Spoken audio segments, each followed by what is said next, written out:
Jumpa kembali di channel Omas Lulus Indonesia dengan membawakan satu topik baru dengan judul mana yang lebih hebat dalam menagih, desk call kah atau debt call kah?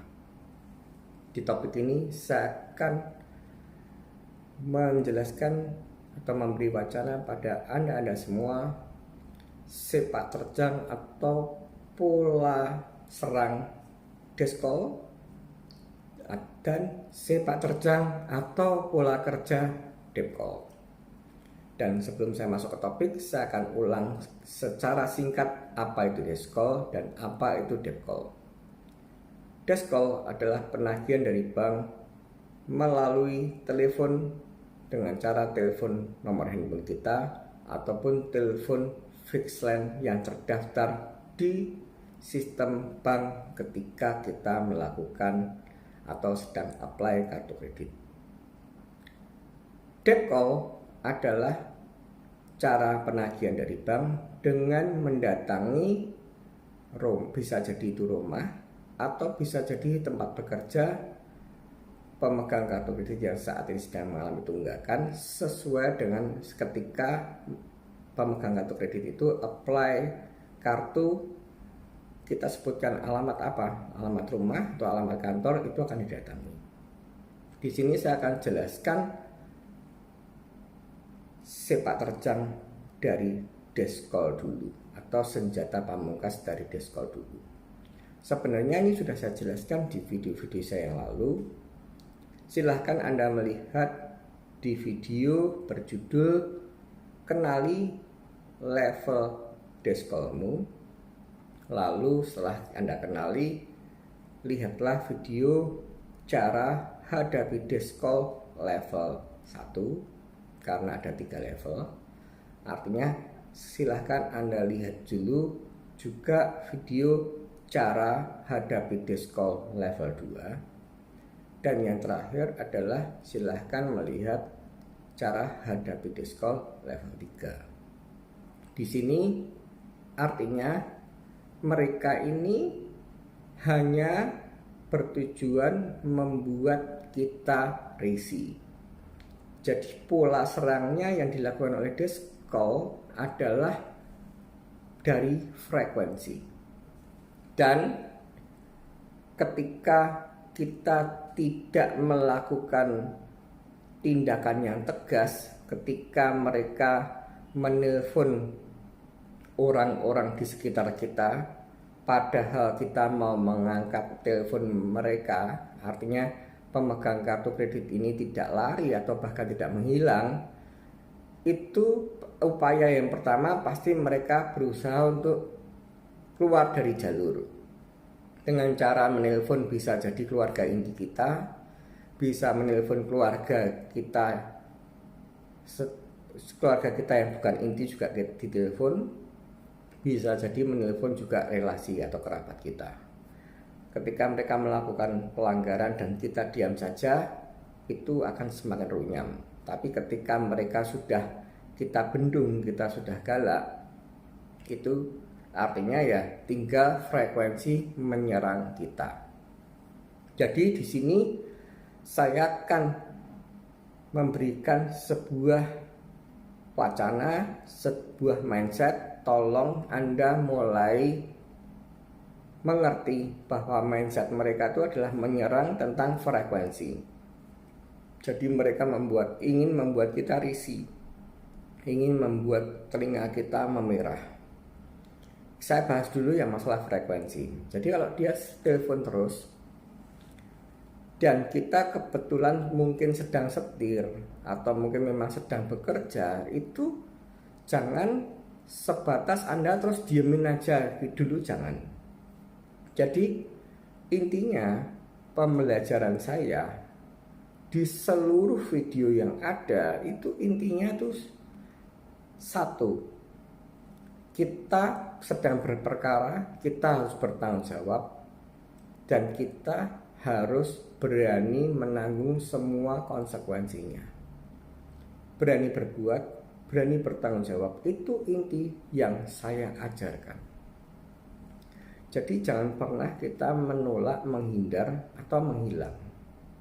jadilah seorang kasatria. Artinya kalau memang kita sedang sibuk beneran dan mereka telepon, itu jangan langsung tidak diangkat. Saran saya adalah angkat dulu, katakan dulu kepada dia, kita ini nanti slotnya jam berapa. Jadi kan yang bisa memperkirakan waktu kan kita sendiri. Oh, saat ini saya sedang bertemu dengan teman. Oh, saat ini saya sedang bertemu dengan relasi atau klien. Oh, saat ini saya sedang setir. Oh, saya saat ini sedang kerja. Itu jangan Anda jelaskan kepada desk call tentang aktivitas yang sebenarnya. Karena ketika Anda menjelaskan aktivitas yang sebenarnya, itu nanti mereka malah semakin, bahasa Jawanya, ndodro sengojo. Ya kalau misalkan yang sebenarnya setir, ya tidak apa-apa, itu katakan oke, omong kosong. Mereka telepon, kita baru sibuk atau kita baru setir, angkat dulu telepon itu. Pak, saya nih baru setir. Anda bisa kalkulasi, Anda bisa berpikir, oh nanti kira-kira aku jam 2, misalkan ini kejadiannya jam 9, omong kosong. Atau kalau kita kejadian jam 11, Anda bisa memprediksi, oh nanti jam 2 aku udah sampai, oh aku jam 2 tadi udah slow. Langsung sebutkan, Pak saya ini baru setir, nanti jam 2 telepon lagi. Jadi mereka paling tidak tuh ngerti bahwa kita tuh tidak menghindar, tapi memang kita sedang setir. Tapi jangan pernah Anda mengatakan bahwa saya ini saat ini sedang bekerja, jangan ganggu saya, itu jangan pernah. Karena kalau itu Anda lakukan, desk call ini semakin sengaja, wah kamu baru terganggu kan. Nah kalau terganggu ya bayaran. Jadi katakanlah yang kontra-kontra. Pak ini saya baru makan lobster, Nggak mau gagas teleponnya Bapak, nanti jam 2 telepon saya lagi. Tadi sudah saya ceritakan, Anda saat ini ditelepon jam berapa, Anda kalkulasi, oh nanti jam sekian saya slow. Tapi jangan pernah ngomong apa adanya yang saat ini sedang terjadi. Pak saya saat ini sedang makan kepiting Pak, nggak mau diganggu, baru makan enak. Nanti jam 2 telepon lagi. Dan setelah Anda selesai mengatakan itu, mereka telepon berkali-kali, diem enggak apa-apa. Sesuai dengan janji Anda. Slotnya jam berapa ya, pada saat ngomong kosong jam 2 yang Anda janjikan ya Anda telepon. Dan istilahnya apa yang telah Anda janjikan ya harapan Anda memang sudah slow beneran. Tapi kalaupun misalkan jam 2 itu ngomong kosong ternyata prediksi Anda meleset dan jam 2 itu masih sibuk, ya katakan lagi, wah ternyata saya tambah lagi makan lobsternya, nanti jam 4 Pak. Tapi intinya ketika Anda mau tidak mengangkat telepon itu, sampaikan dulu pada desk call bahwa saya ini bukan tidak mau ngangkat teleponmu, tapi aku ngomong toh, aku sudah janjini kamu toh, saya baru makan enak, jangan ganggu saya, nanti jam 2 atau jam 4 misalkan begitu. Jadi mereka tidak punya kesempatan atau berasumsi bahwa kita ini sedang menghindar, kita tuh sedang merasa direcoki. Jangan pernah itu tercapai. Itu yang pertama. Yang kedua, jangan pernah cacian mereka, hinaan mereka dalam arti desk call masuk dalam hati Anda. Jadi saya akan berikan penjabaran bahwa kita galak ke desk call itu hanya sebatas, masuknya galak itu action secara rule hukum. Kalau desk call ini maki-maki atau sedang menghakimi kita tentang tidak bayar utang artinya ngemplang, tidak bayar utang artinya maling, atau maki-maki anjing kamu, misalkan maaf, bajingan kamu, itu tidak perlu digubris. Anda cukup nonton di cara hadapi Deskol level 3, masuk kiri keluar kanan, atau keluar kanan masuk kanan keluar kiri, atau istilahnya biar ke anjing menggonggong kafilah tetap berlalu. Tugas Anda adalah diemin mereka sampai punyeng, habis kata-kata, dan mereka matikan telepon itu sendiri. Tapi tunjukkan ke mereka bahwa kita tidak terganggu. Meh ngomong apa lagi kamu, ayo tak temeni. Katakan itu. Jadi intinya, jangan pernah Anda yang deskol omongkan itu masuk ke hati Anda atau hati Anda. Dan ketika kita sudah mau mengangkat, kita sudah ngeladeni, kita sudah nemani, kita sudah melaksanakan sebagai seorang debitur macet, itu konsekuensinya kita diganggu deskol. Tapi mereka masih berani mengganggu selain pemegang kartu kredit, atau mengganggu selain kita, baik itu bisa menelpon keluarga inti atau menelpon ke relasi atau kerabat. Itu baru Anda harus class action atau melakukan sebuah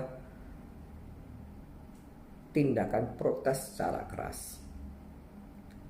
Kumpulkan bukti pada orang yang diganggu, kita kumpulkan bukti, kumpulkan kronologis kejadiannya, jam berapa, yang nelpon mengaku siapa, yang nelpon mengaku dari bank mana, menelpon siapa, Anda kumpulkan bukti. Anda harus tegaskan, harus melakukan protes keras berwujud somasi. Tujukan ke OJK, tujukan ke lembaga pelindung konsumen lainnya. Dan jika sampai mereka tidak merespon, kita class action lagi yang lebih dahsyat. Intinya itu sangat efektif, dan akan saya buktikan pada Anda, itu akan menghentikan mereka. Jadi kalau mereka senjata pamungkasnya deskol ini ingin membuat kita risih, kalau kitanya mental dibuat risih, berusaha coba-coba mengganggu orang lain supaya risih dan menjadi kolektor bagi kita. Kalau yang membuat kita risih ini yang bisa bereskan kita sendiri. Sedangkan kalau membuat orang lain risih padahal yang berutang kita, baru kita class action. Nanti akan saya jelaskan lebih detailnya jika mana Anda komplain ke CC-kan ke OJK dan tidak ditanggapi, saya akan lanjutkan class action yang bisa lebih dahsyat, dan saya garansi bank penerbit kartu tersebut akan berhenti melakukan pelanggaran tersebut. Jadi intinya dia berkata apapun itu masuk kanan keluar kiri atau masuk kiri keluar kanan. Intinya selalu diangkat. Andai pun Anda sedang sibuk dan tidak mau mengangkat, tidak apa-apa, tapi katakan dulu.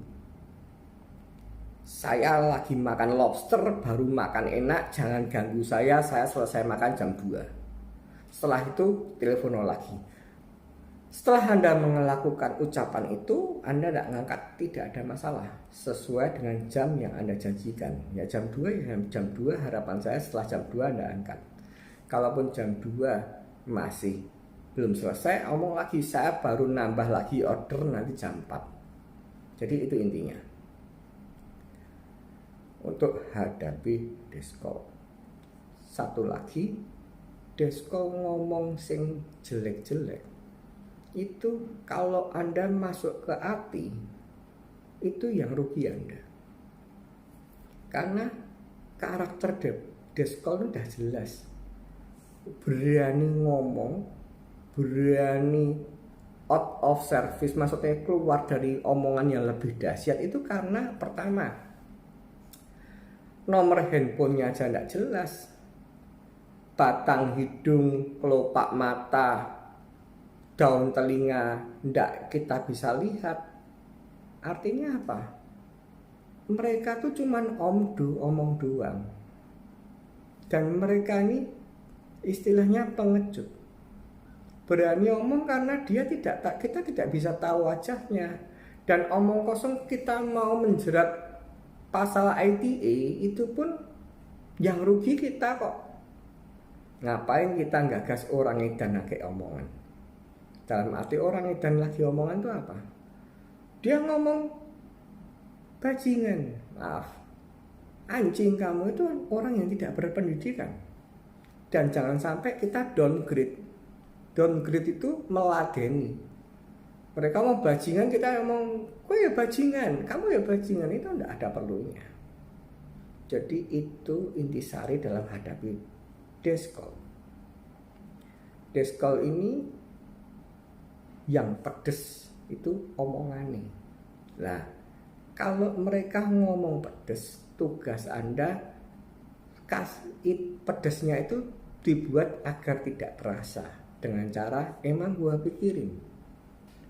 Yang penting saya debitur macet, kamu telepon saya terima, kamu tanya kapan mau dibayar saya jawab.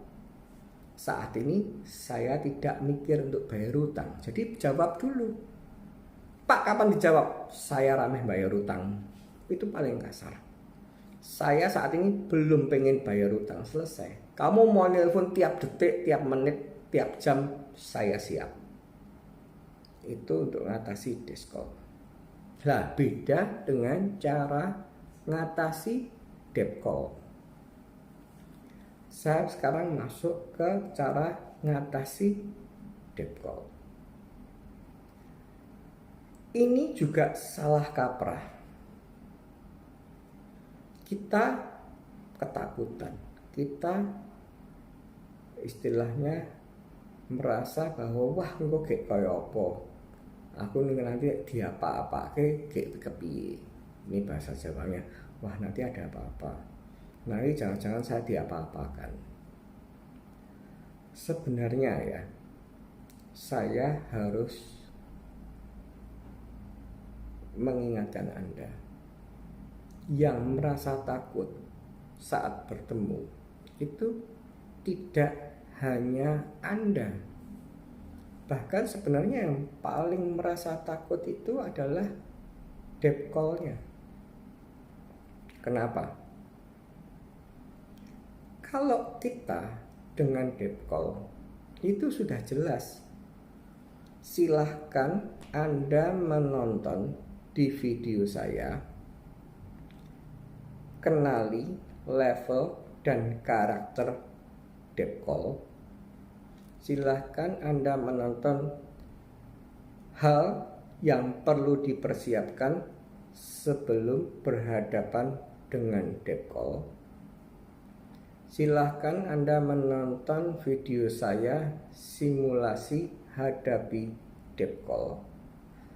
Silahkan Anda menonton video saya cara hadapi debt call versi Omah Solusi. Anda lihat dulu, baru Anda paham dengan apa yang saat ini sedang saya jelaskan. Kalau kita sudah tahu pasti dia itu siapa, dia dalam tanda kutip debt call. Dia itu utusan bank dan dia dipastikan bukan preman. Lah, artinya rasa takut kita tuh kita nolkan dulu. Pegang baik-baik ucapan saya. Kesan pertama. Kesan pertama sangat-sangat krusial dan sangat-sangat penting. Kesan pertama, tidak akan pernah ada debt call datang awal mula langsung mencak-mencak, langsung show of force kalau dia belum melihat siapa kita. Saya ulangi, tidak akan pernah Anda bertemu dengan debt call langsung mencak-mencak, langsung show of force sebelum dia melihat kita siapa. Mereka pasti menggunakan sebuah analisa dulu. Ketemu dulu dengan debiturnya langsung mereka cerna. Wah, ini debiturnya serem. Wah, ini debiturnya tokoh masyarakat di rumah mereka tinggal. Mereka pasti menganalisa dulu. Jadi kenapa kok mereka harus menganalisa? Dan satu lagi kata, bahwa sedahsyat-dahsyatnya debt call, sepanas-panasnya kata-kata debt call, tidak akan pernah bisa menandingi panasnya kata-kata desk call. Kenapa?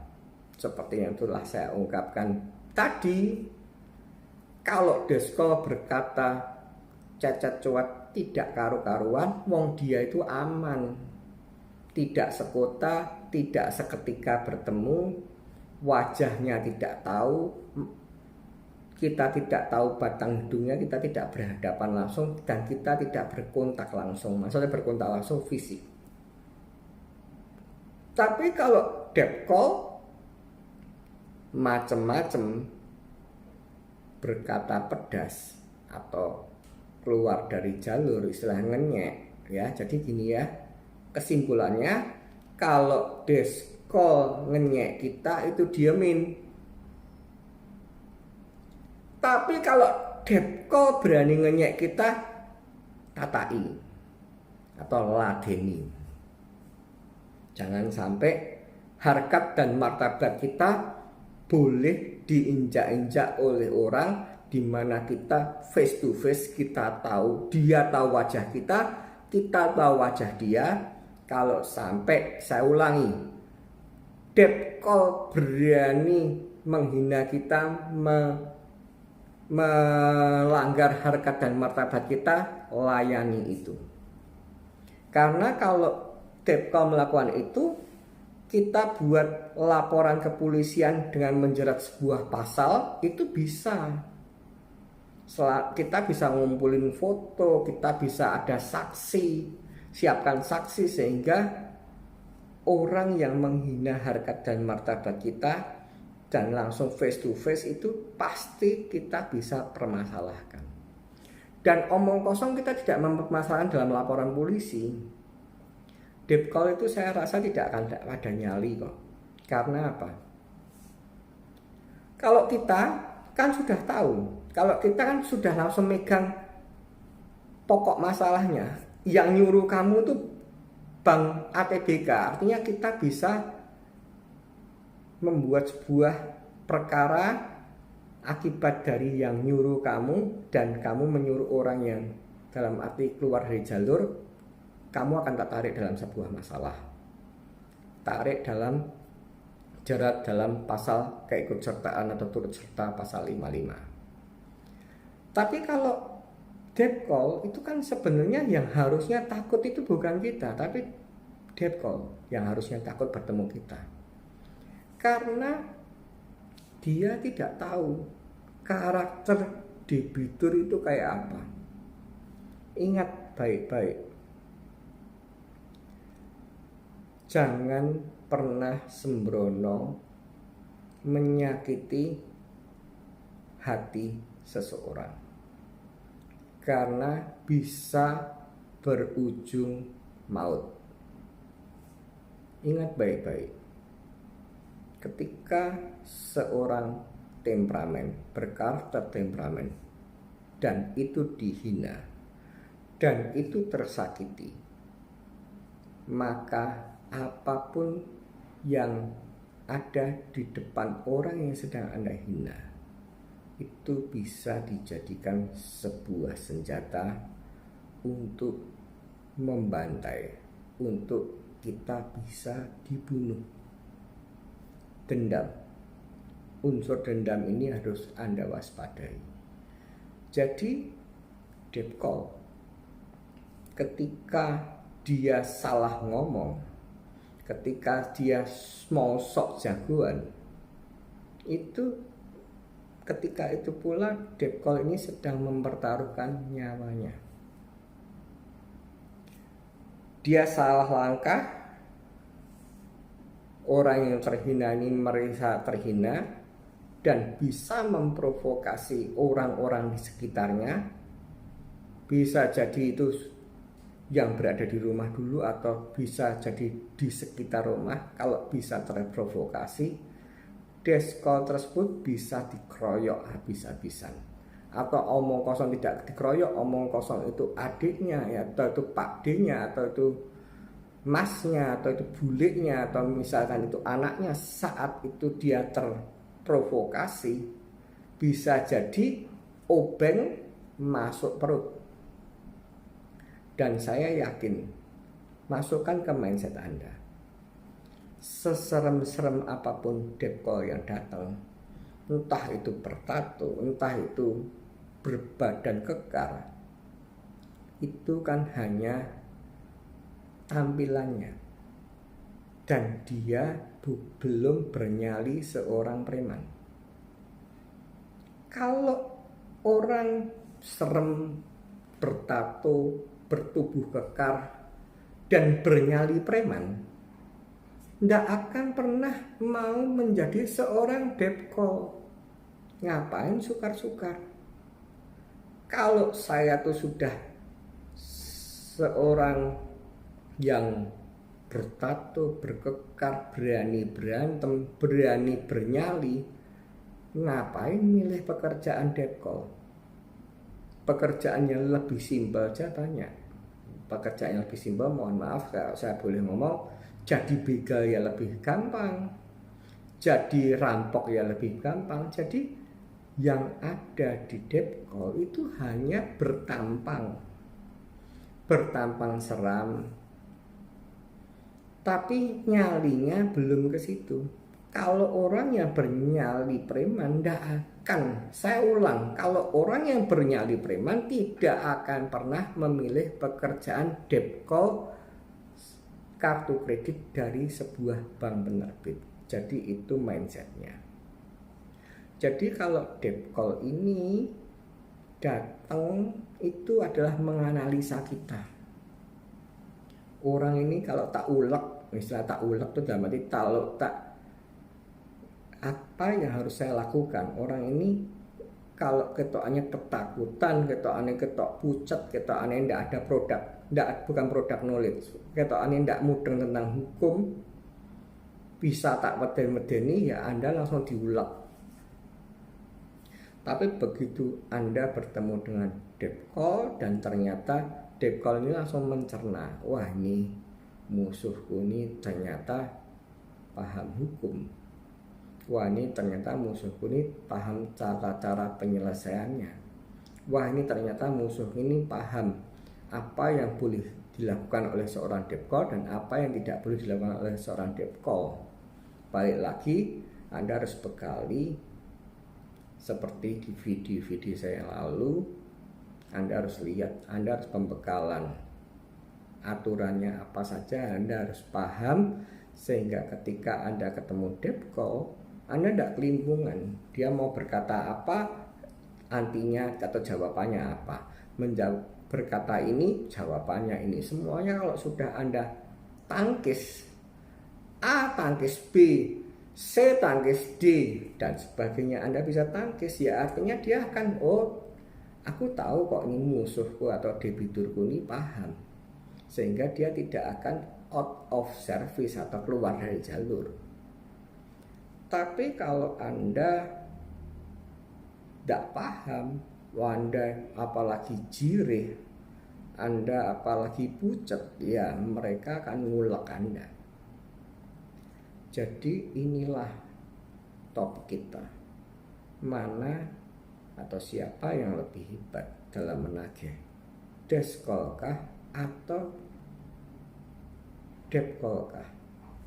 Jawaban saya, tidak ada yang paling hebat. Itu semua tergantung mindset Anda. Itu semua tergantung tough Anda. Kita tidak ingin untuk tidak bayar hutang. Saya ulangi, kita tidak ingin untuk tidak bayar hutang. Tapi yang saat ini terjadi adalah kita wajib defense, wajib bertahan, wajib mengerti atas kewajiban yang saat ini sedang kita lakukan, yaitu sedang gagal bayar hutang kartu kredit. Konsekuensinya sebagai debitur macet, ya harus menemui, ya harus mengangkat telepon dari menemui debt call, mengangkat telepon desk call, dan langsung kita jelaskan kenapa kok tidak dibayar dan mau kapan bayar. Tidak usah bulet-bulet, tidak usah berangin surga, langsung katakan saat ini saya sedang tidak pikir untuk bayar hutang. Kapan bayarnya? Nanti kalau saya sudah ada berkat yang luar biasa, saya akan datang ke bank penerbit kartu kredit. Jelaskan itu. Dan satu lagi sebelum saya tutup video ini, apa yang saya utarakan, apa yang saya ajarkan, bisa jadi orang-orang yang kontra dengan saya menganggap bahwa ini hanyalah omong doang, teori, NATO, no action talk only, atau istilahnya orang-orang yang kontra adalah menganggap saya itu adalah hanya berteori. Tidak sama sekali. Saya akan kasih kabar gembira pada Anda sekalian. Setelah selesai nonton video saya, silahkan Anda mencari di YouTube. Nama channelnya adalah Omah Solusi Indonesia Studio Jambi. Jadi kabar gembira bagi Anda. Apa yang saya omongkan, apa itu tentang harus hadapi desk call, apa yang harus cara hadapi debt call, kegalaan kita cara somasi, itu kan untuk membuktikan ini tuh omong doang atau tidak.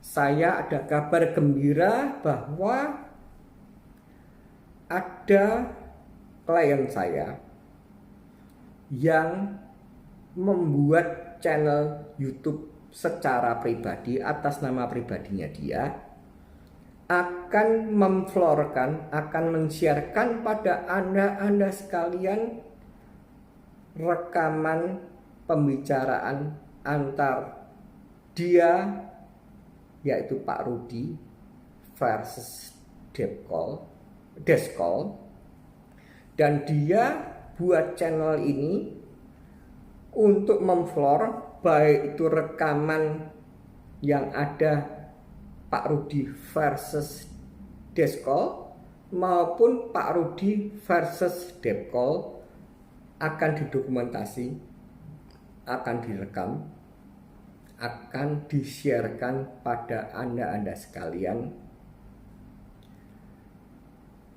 dan Anda bisa dengarkan sendiri, bisa cerna sendiri. Pak Rudi ini telah percaya dan telah melakukan apa yang telah saya lakukan 8 tahun yang lalu. Jadi dia tadinya adalah sama, semua orang adalah sama. Awal mula pasti takut.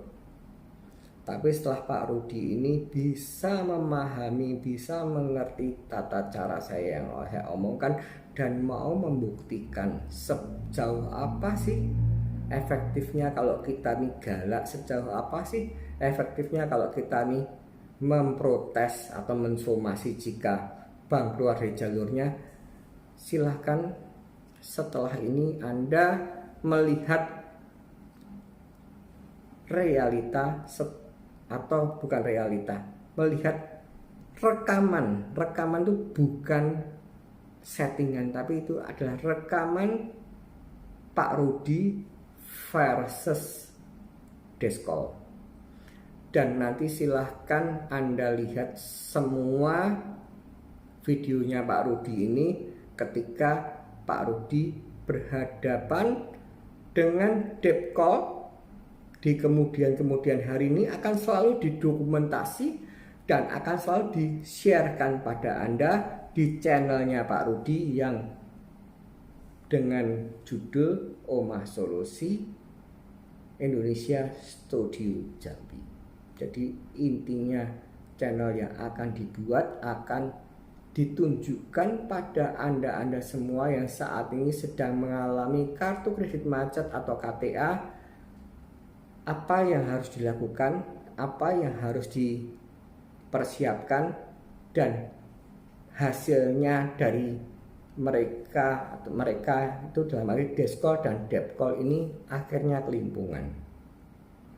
Semoga video ini bermanfaat, sekaligus saya juga sangat bergembira dan saya memberikan izin atau merestui Pak Rudi untuk membuat channel Omah Solusi Indonesia Studio Jambi yang tidak terkait dengan Omah Solusi Indonesia yang saya buat.